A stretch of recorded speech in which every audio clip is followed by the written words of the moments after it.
Une plateforme de crowdfunding accessible à tous, sur laquelle vous pouvez investir dès 1 euro et qui vous rapporte jusqu'à 11%, ça semble peut-être trop beau pour être vrai. Mais pourtant, c'est exactement ce que nous propose la première brique. Nous verrons, ces 11% sont assortis bien sûr de quelques risques. C'est exactement le sujet de cette vidéo, puisque nous allons découvrir la première brique avec ses forces et ses faiblesses. Bonjour et bienvenue sur la chaîne de l'investissement. Avant de commencer, j'aimerais vous rappeler que mettre un like sur cette vidéo ou bien vous abonner permet de soutenir Investissement Facile dans sa vulgarisation de l'investissement. Avant d'attaquer le sujet de la première brique, je tiens à rappeler que c'est un partenaire d'Investissement Facile, mais cependant ils ne m'ont pas demandé de réaliser cette vidéo, donc cette vidéo est réalisée sur un ton totalement libre. Petit rappel sur ce que nous propose la première brique. La première brique, c'est une société qui propose du crowdfunding immobilier. Le crowdfunding immobilier, c'est le financement participatif de dettes pour des opérateurs immobiliers qui vont donc faire des opérations de marchand de biens, des opérations de promotion, de division, etc. Et donc, dans le cadre de ce crowdfunding immobilier, vous êtes rémunéré pour le fait de prêter cet argent à des opérateurs. Dans le cadre de la première brique, vous prêterez principalement votre argent à des marchands de biens. Il y a aussi quelques promoteurs sur le site, mais c'est tout de même plus rare. Les projets de la première brique sont relativement courts de manière générale, mais peuvent aller jusqu'à 24 mois. Et vous allez financer tout type d'opération. Ça va être simplement de la division foncière, donc on va prendre un terrain, on va le diviser en lots pour pouvoir faire de la construction par-dessus. On va aussi, par exemple, faire simplement de la promotion immobilière, comme je l'ai dit tout à l'heure, donc la construction d'un immeuble, construction de logement. On va avoir de la division, donc prendre un bien qui existe déjà, le diviser en plusieurs lots et puis le revendre à l'unité. On va avoir des rénovations, on va avoir finalement tout le panel de projets que l'on peut retrouver dans le crowdfunding immobilier. Et ça, c'est un point intéressant puisque ça nous permet de diversifier. Avant de passer dans le corps de la présentation, je pense qu'il est important de vous présenter les résultats de la première brique. On peut le retrouver, comme chez tous les acteurs qui sont affiliés à Finance Participative France, le FPF, l'ensemble des indicateurs de performance. Et pour cela, il suffit d'aller en pied de page. Comme nous pouvons le voir sur les indicateurs de performance de la première brique, eh bien, le rendement moyen est de 11,24%. Et ils ont déjà levé plus de 50 millions de dettes à l'heure actuelle.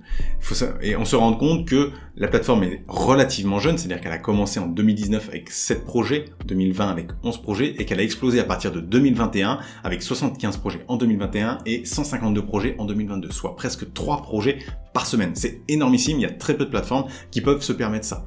Et la première brique le réussit plutôt bien. Nous allons le voir derrière dans les points forts et les points faibles. L'un des points forts, c'est qu'ils arrivent à être réactifs sur l'ensemble des projets et à nous faire un suivi plutôt correct. Autre critère important à regarder, ce sont les retards. Et la première brique, encore une fois, est finalement un bon élève. On a un nombre de retards qui est faible. Et si on regarde les encours actuels, on reste à 4 projets sur un peu plus de 150, donc 151 projets.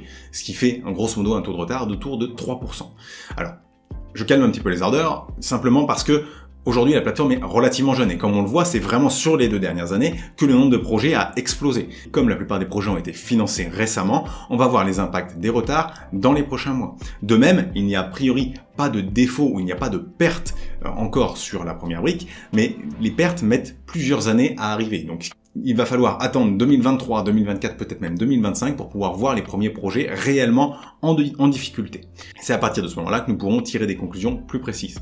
Donc, il convient de prendre des précautions quand on investit sur la première brique puisqu'on n'a pas encore le recul nécessaire. Avant d'entrer dans le cœur du sujet, j'aimerais tout de suite donner les informations les plus importantes aux personnes, c'est-à-dire les points forts que j'observe et les points faibles que j'observe sur cette plateforme. Le premier point fort évident, c'est finalement son accessibilité puisque absolument tout le monde peut investir sur la première brique. Enfin, à partir du moment où vous respectez les critères que ces plateformes doivent mettre en place. Mais la limite d'investissement étant à 1 euro, personne n'a d'excuse pour ne pas investir. Et en fait, la première brique, c'est tout de même des rendements importants. Donc, c'est aussi un autre point fort. Bien qu'il faille faire attention, puisque ce qui est important, c'est pas de regarder le rendement pur, mais bien de regarder le rendement net de risque. Ou moi, ce que j'aime bien rappeler, le ratio rendement-risque. C'est-à-dire que plus le risque est élevé, plus il nous faut en face un rendement élevé pour que ce soit intéressant. Il faut quand même souligner que la première brique arrive à trouver des entrepreneurs qui sont prêts à payer entre 10 et 12% pour réaliser des projets de crowdfunding. Et ça en fait aujourd'hui le deuxième opérateur avec le taux moyen le plus élevé parmi les opérateurs réglementés en France. Un autre point fort qui s'est développé au cours de ces dernières années, c'est vraiment la régularité des projets.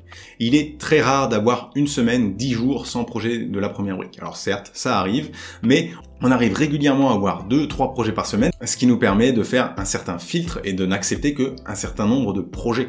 Ça permet de nourrir aussi notre diversification parce que, on va pouvoir un petit peu investir investir sur des projets différents les uns des autres et pouvoir profiter du volume de projets pour diversifier un maximum. Autre point sur lequel on ne pourrait ne pas les attendre, c'est la réactivité.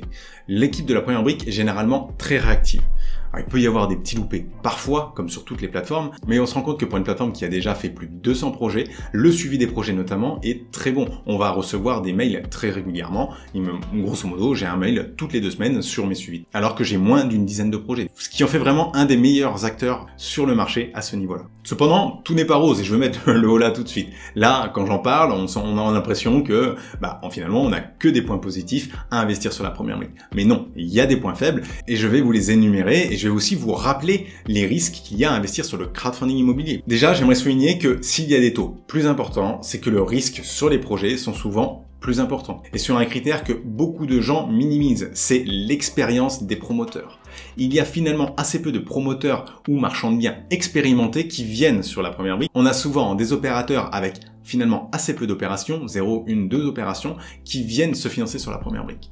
Et ce sont des opérateurs qui ne trouvent pas de financement par ailleurs. C'est pour ça qu'ils viennent sur les plateformes de crowdfunding. Et beaucoup de plateformes les refusent parce que dans l'immobilier, on a besoin d'expérience. On a besoin d'avoir essuyé de nombreux plâtres pour comprendre tous les risques d'un projet et les anticiper. Et ainsi optimiser ses chances de succès sur un projet. On a aussi d'autres typologies de projets qui sont un peu plus fragiles, avec par exemple des garanties un peu légères, des travaux extrêmement importants, ou simplement des zones d'ombre sur l'opérateur. On a très peu d'informations sur l'opérateur. Et ça, c'est quelque chose qui me dérange un petit peu. D'ailleurs, un des gros points que j'ai déjà remonté à l'équipe, c'est que l'on n'a jamais un bilan des sociétés sur les l'on finance. On n'a jamais cette information-là. Et parfois, sur la première brique, on va se retrouver avec un manque d'informations sur des projets relativement complexes. Quand un projet est complexe, il ne faudrait pas hésiter à rajouter un peu plus d'informations dans le descriptif, quitte à rajouter une page qui soit vierge, qui contienne des bullet points pour nous expliquer différentes choses. Le dernier point faible que je pourrais trouver à la première brique, et là pour le moment il semble bien le gérer, eh bien c'est la jeunesse de l'équipe. Alors, certes, c'est très utile parce qu'ils sont très bons sur les réseaux sociaux, ils arrivent bien à communiquer, etc. Et donc du coup, ils ont été virales assez rapidement. Cependant, comme je l'ai expliqué tout à l'heure, l'immobilier, c'est un métier d'expérience, d'expertise. Et lorsque l'on a des analystes qui sont plutôt jeunes, eh bien, ils peuvent ne pas avoir l'expérience pour aller creuser plus loin certains points et éviter des problèmes à leurs investisseurs en acceptant des projets qu'ils n'auraient pas dû. Et là, on touche à un point très sensible puisqu'on pourrait se retrouver avec des projets de mauvaise qualité qui passent entre les mailles du filet. Et donc, c'est pour ça aussi que je pense qu'il est important d'attendre d'avoir plus de recul pour jauger le taux de retard et le taux de perte que l'on aura sur la première brique. C'est d'ailleurs pour ça que je n'en fais pas ma plateforme principale, même si c'est une plateforme sur laquelle, nous allons le voir, j'ai quand même pas mal d'investissements. J'aimerais vous rappeler quelques risques sur le crowdfunding immobilier, puisque, comme je l'ai expliqué, si on a du 10% de rendement, ce n'est pas sans risque. En effet, on détient de la dette qui n'est pas liquide, c'est-à-dire que on va devoir attendre la fin du projet pour pouvoir récupérer son argent. Il va être difficile de revendre le titre de dette que l'on a. Deuxième chose, en crowdfunding immobilier, la somme que vous investissez peut être entièrement perdue. C'est pour ça qu'il est important de diversifier sur 25-30 projets pour absorber une potentielle perte sur un projet qui se passerait extrêmement mal. Il faut aussi rappeler qu'en ce moment, on est dans une situation très particulière. On a une remontée des taux, on a une inflation forte, ce qui fait qu'on a une forte pression sur le marché immobilier. Les acheteurs, même si les prix ne baissent pas, eh bien, voient le coût de leur logement augmenter avec le financement qui devient plus cher et le financement qui devient plus rare également. Et de l'autre côté, les opérateurs voient le prix des matières premières augmenter et ne peuvent pas tellement augmenter les prix puisque finalement, de l'autre côté, les personnes qui achètent sont sous pression financièrement également. J'en profite pour rappeler deux petites choses. Premièrement, vous pouvez vous inscrire sur mon canal Telegram que je vous fournirai en description, sur lequel je fais énormément de descriptions de projets. Et donc vous pourrez avoir au travers de ce canal Telegram un ensemble d'avis externes sur des projets de crowdfunding.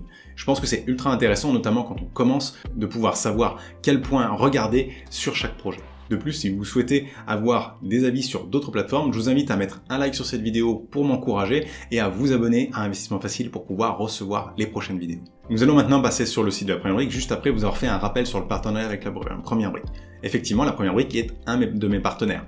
Et vous pouvez toucher 1,1% de rendement supplémentaire sur chaque projet. C'est-à-dire que si le projet est affiché à 11%, vous aurez 12,1% de votre côté.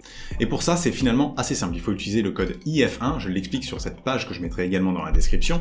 Et lors de l'investissement sur votre projet, eh bien, vous sélectionnez le montant à investir, vous cliquez sur ajouter un code bonus, vous mettez le code bonus IF1 et vous cliquez sur investir directement. Passons à la présentation de la la plateforme. Lorsque vous arrivez sur lapremierebrique.fr, eh bien finalement vous avez accès à un site qui va vous rappeler un petit peu comment investir, donc vous en tant qu'investisseur, comment les personnes qui cherchent des financements vont pouvoir trouver ces financements auprès de la Première Brique et quel est le process autour de tout ça. Vous aurez aussi plus d'informations sur l'équipe et la philosophie derrière le produit et vous pourrez également accéder au projet pour voir un petit peu quel type de projets sont réalisés. Alors bien sûr, vous ne pourrez pas accéder aux détails, vous aurez tout au mieux un descriptif rapide de ces projets-là. Bien sûr, toutes les fonctionnalités intéressantes se trouvent dans votre partie membre. Et nous voici sur mon espace personnel. Et là, vous pouvez voir tout de suite l'ensemble des projets sur lesquels j'ai investi. Donc on va les trouver en dessous, mais plus exactement les sommes que j'ai investies, le rendement moyen et la somme totale de mes investissements. Sur cette page d'accueil, on va aussi avoir donc s'il y a des projets à financer, les projets affichés ici, et enfin les derniers projets que l'on a financés. Mais si vous voulez avoir plus d'informations sur vos investissements, je vous invite plutôt à aller sur cette page investissement justement, qui vous permet de retrouver l'ensemble de vos prêts. Et là, on va voir ça sur plusieurs pages, avec les prêts que l'on a déjà financés et les prêts remboursés. Et sur chacun de vos prêts, vous pouvez retrouver deux informations importantes. L'échéancier, comme on le voit ici, mais aussi le contrat. Parmi les autres fonctionnalités intéressantes, c'est le portefeuille qui nous permet de suivre un petit peu toutes les opérations réalisées sur notre compte. Et là, on voit que j'ai reçu récemment plusieurs remboursements. Hop, si on descend un petit peu, j'ai reçu 3 remboursements très récemment sur trois des projets que j'avais financés l'année dernière. Vous aurez ensuite le profil que vous aurez complété lors de votre inscription et dans lequel il y aura vos informations personnelles. Ce que je vais vous montrer ici, c'est la dispense de prélèvement. Selon votre situation, vous pouvez demander à être dispensé de certains prélèvements. Par exemple, si vous avez des revenus inférieurs à 25 ou 50 000 euros selon votre situation, eh bien vous pourriez éventuellement demander une dispense d'IR. Et enfin, on a deux derniers espaces où j'ai pas grand chose à dire, mais par exemple l'espace parrainage va vous permettre de récupérer votre code parrain afin de pouvoir éventuellement le transmettre à des proches qui voudraient investir sur la Première Brique. Vous gagnerez un petit montant tous les deux, donc ça peut être intéressant. Et il y a le formulaire de contact qui va vous permettre de contacter l'équipe de la Première Brique si vous avez des questions ou si vous avez un problème avec votre compte. Pour en terminer avec la Première Brique, eh bien je pense que c'est une plateforme sur laquelle il faut peut-être investir pour comprendre comment elle fonctionne. Et de toute façon, vous pouvez vous engager avec des sommes petites, voire même ridicules, puisque vous pouvez investir dès 1 euro, ce qui ne vous engage que très peu financièrement. Donc vous pouvez tester assez facilement cette plateforme-là.